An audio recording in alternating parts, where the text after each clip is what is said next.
Hello बच्चों, let's see this question. So the question says, a block of mass 5 kg is placed on a rough horizontal surface. On a rough horizontal surface, a variable force of 5 Newton acts on it horizontally. If block starts slipping at the time t is equals to 4 second and its acceleration at t is equals to 5 second is 2 meter per second square, then find the value of 10 mu s minus mu k. सो हमको ये value निकालनी है यहाँ पे mu S minus mu के। So first of all हम लोग बात करते हैं कि जो हमारा की कॉन्सेप्ट क्या है। What is the key concept? So key concept is static friction की जो वैल्यू आती है it is equal to mu s into normal. It is the maximum value of static friction.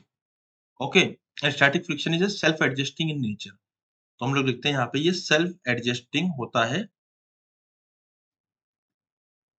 Self adjusting in nature. Okay, and अगर हम बात करें kinetic friction की तो उसकी जो वैल्यू आती है वो आती है म्यू के इनटू नॉर्मल, एंड ये सेल्फ एडजस्टिंग नहीं होता, ये फिक्स होता है। ओके, सो यहाँ पे क्या हो रहा है, ब्लॉक ऑफ मास 5 केजी, हमारे पास जो ब्लॉक था उसका मास था 5 केजी एंड इसको फोर्स हमने लगाया F is equal to 5t, मतलब वो टाइम के साथ फोर्स बढ़ेगा। तो हम ये कह देंगे कि at t is equal to 4 second if block start slipping, इसका मतलब t is equal to 4 second में हमारा फोर्स कितना हो जाएगा, 4 इंटू 5 है ना, इट इज 20 न्यूटन। इसका मतलब 20 न्यूटन जो हो जाएगा वो मेरा फ्रिक्शन मैक्सिमम के बराबर हो जाएगा, क्योंकि फ्रिक्शन अकॉर्डिंगली लगेगा। तो ये लग गया फ्रिक्शन मैक्सिमम के बराबर। अभी मैक्सिमम फ्रिक्शन क्यों हुआ, क्योंकि यहाँ पे स्लिप करना स्टार्ट कर दिया था। तो इट मींस ये म्यू एस इनटू नॉर्मल हो जाएगा। And what will be the normal, ऊपर नॉर्मल लगेगा नीचे mg लगेगा व्हिच इज 50, तो नॉर्मल वैल्यू आएगी 50। So 20 will be equal to mu s multiply by normal is equal to 50, तो कैंसिल आउट हो जाएगा। एंड यहाँ से जो म्यू एस की वैल्यू आएगी इट इज 2/5, है ना, 2/5 आएगी है, तो इसकी वैल्यू आएगी 0.4, म्यू एस की वैल्यू 0.4 आ जाएगी। नाउ हम लोग नेक्स्ट क्वेश्चन को देखते हैं, यहाँ पे नेक्स्ट पार्ट को देखते हैं।